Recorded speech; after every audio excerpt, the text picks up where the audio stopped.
सम्राट पृथ्वीराज यानी कि भारत के उस महान योद्धा की वीर गाथा जिसने ना सिर्फ देश को आक्रांताओं से बचाया बल्कि इतिहास के बड़े कालखंड में अपनी अमर गाथा छोड़ गए। नमस्कार, मैं हूं आपके साथ हेमंत कुमार। स्वागत है आप सभी का हमारे खास कार्यक्रम सम्राट पृथ्वीराज अनसुनी गाथा में। शुक्रवार यानी कि 3 जून को फिल्मी पर्दे पर उतरने जा रही है यह film. Akshay Kumar starrer film सम्राट पृथ्वीराज। मिस वर्ल्ड रही मानुषी छिल्लर इस फिल्म से बॉलीवुड में डेब्यू कर रही हैं। तो इस फिल्म के डायरेक्टर हैं पीरियोडिक फिल्मों के शोमैन कहे जाने वाले डॉक्टर चंद्र प्रकाश द्विवेदी। इस ऐतिहासिक वॉर फिल्म में पृथ्वीराज मोहम्मद गोरी के बीच जंग और पृथ्वीराज और संयोगिता के बीच की प्रेम कहानी एक साथ देखने को मिलेगी। फिल्म पर्दे पर आने से पहले ही सुर्खियां बटोरने लगी है और आखिरकार क्या है खास इस फिल्म में जिसने कि केंद्रीय गृह मंत्री को 13 साल बाद फिल्म देखने को मजबूर कर दिया। आपको बताएंगे कि आखिरकार कितना मुश्किल था फिल्मी पर्दे पर सम्राट पृथ्वीराज को उतारना। उत्तराधिकारी रिश्ते से नहीं, योग्यता से चुना जाता है, शौर्य के लिए। पृथ्वीराज कहानी एक ऐसे योद्धा की है जो अफगानिस्तान से लेकर दिल्ली तक एक एक इंच जमीन पर हुए, एक एक इंच जमीन पर लड़े। 900 साल 1000 साल की लड़ाई व्यर्थ नहीं गई है। सांस्कृतिक पुनर्जागरण का एक युग भारत के अंदर शुरू हुआ है। वो फिर से एक बार भारत को उस ऊंचाइयों तक ले जाएगा जहां पर हम कभी थे। फिल्म सम्राट पृथ्वीराज में अमित शाह ने क्या देखा? मर्यादा के चौखट के अंदर महिला की स्वतंत्रता क्या हो सकती है, सम्मान क्या हो सकता है, समान अधिकार क्या हो सकता है, ये हमारी सांस्कृतिक ऊंचाइयों का बहुत सुंदर तरीके से चित्रण भाई चंद्र प्रकाश जी ने किया है। मैं उनको बहुत बहुत साधुवाद देना चाहता हूं। फिल्म देखने के बाद सांस्कृतिक पुनर्जागरण का जिक्र क्यों किया? पृथ्वीराज कहानी एक ऐसे योद्धा की है जो अफगानिस्तान से लेकर दिल्ली तक एक एक इंच जमीन पर हुए, एक एक इंच जमीन पर लड़े।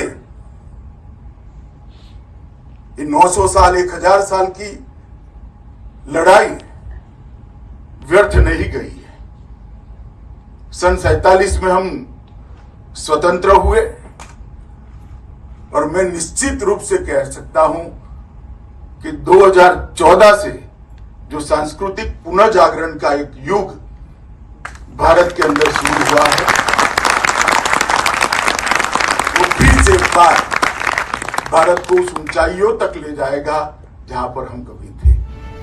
अमित शाह काम कर रहा है जो दशकों से नहीं हुए। राम मंदिर निर्माण हो या काशी विश्वनाथ धाम का पुनर्निर्माण या फिल्मों के जरिए हिंदुस्तान पर हुई क्रूरता को दिखाना। 2014 के बाद से इतिहास के उन पात्रों पर चर्चा हो रही है जिनकी आजादी के बाद से उपेक्षा की जा रही थी। मुझे बताइए, आपके बच्चों ने नहीं पढ़ी है। मैं I would like to appeal to the education minister and अब हाथ जोड़ के प्रार्थना करना चाहता हूं to look into this matter and see it if we can change it, we can balance it. I am not saying we should not know about Mughals, but balance it out. Know about our kings also. They were great too. विद्यार्थी हूं, भारत के इतिहास को बहुत बारीकी से मैंने पढ़ा भी है, महसूस भी किया है। पृथ्वीराज रासो एक ऐसी लंबी लड़ाई का एक पड़ाव था जो लगभग 25 सितंबर 1025 से लेकर 15 अगस्त 1947 तक चली। अमित शाह ने हिंदुस्तान पर हुए हमलों का जिक्र करते हुए सम्राट पृथ्वीराज चौहान को याद किया और कहा, जब जब बाहरी हमले हुए हिंदुस्तान की माटी से वीर पैदा हुए और उनका मुकाबला किया। अनेक विध आक्रांताओं ने हमारे मान बिंदुओं की, हमारी सीमाओं की, हमारी संस्कृति पर आक्रमण भी किया, कई बार परास्त भी हुए। परंतु इसके सामने की लड़ाई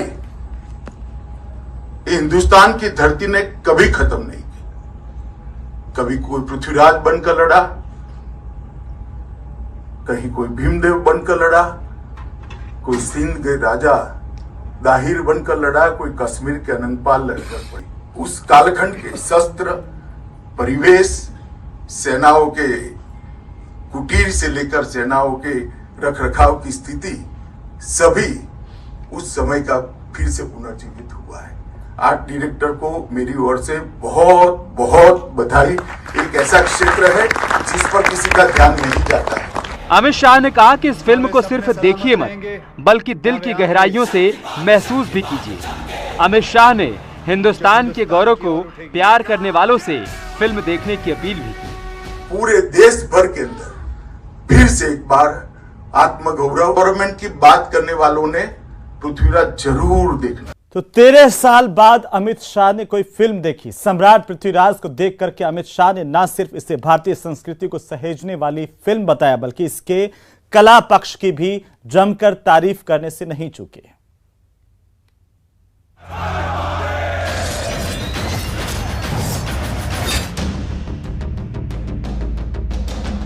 हिंदुस्तान का शेर आ रहा है।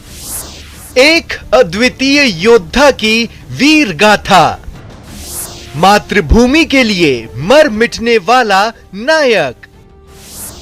अब स्क्रीन पर सम्राट पृथ्वीराज। शरण में आए हुए की रक्षा करना हिंदू का धर्म है।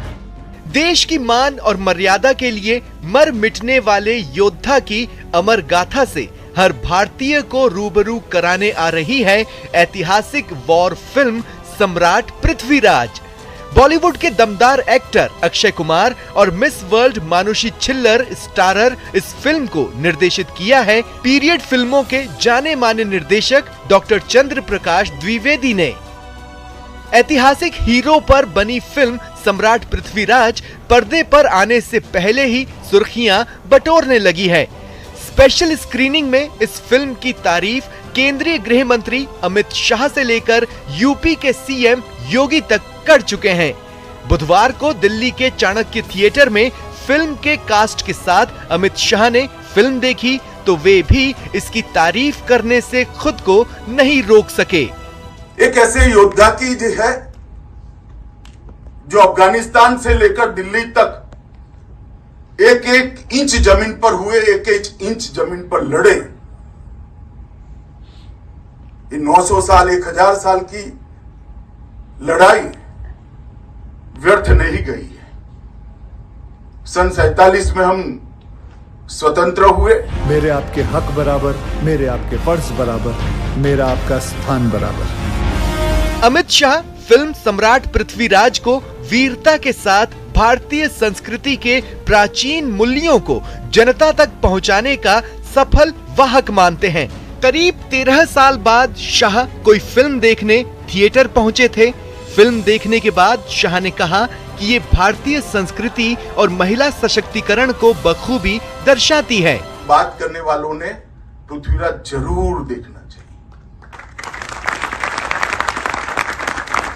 मर्यादा के चौखट के अंदर महिला की स्वतंत्रता क्या हो सकती है, सम्मान क्या हो सकता है, समान अधिकार क्या हो सकता है, ये हमारी सांस्कृतिक ऊंचाइयों का बहुत सुंदर तरीके से चित्रण भाई चंद्र प्रकाश जी ने किया है। मैं उनको बहुत बहुत साधुवाद देना चाहता हूं। तो शाह की हौसला अफजाई से एक्टर अक्षय कुमार भी गदगद हैं। उन्होंने शाह से तारीफ मिलने के बाद अपने ट्वीट में लिखा कि ये मेरे लिए इमोशनल और गर्व से भरी शाम थी। गृह मंत्री अमित शाह ने हमारी फिल्म देखी, उनकी हमारी फिल्म के लिए प्रशंसा ने हमारी मेहनत सफल कर दी। सम्राट पृथ्वीराज यानी वो वीर योद्धा जिन्होंने पश्चिमी भारत में पारंपरिक चौहान क्षेत्र पर शासन किया तो विदेशी आक्रांताओं से देश को काफी वक्त तक बचाया और फिर अपने को मातृभूमि की रक्षा में शहीद कर दिया। राजस्थान के वर्तमान अजमेर में उनकी राजधानी थी। हालांकि मध्ययुगीन लोक किंवदंतियों ने उन्हें भारत के राजनीतिक केंद्र दिल्ली के राजा के रूप में वर्णित किया है।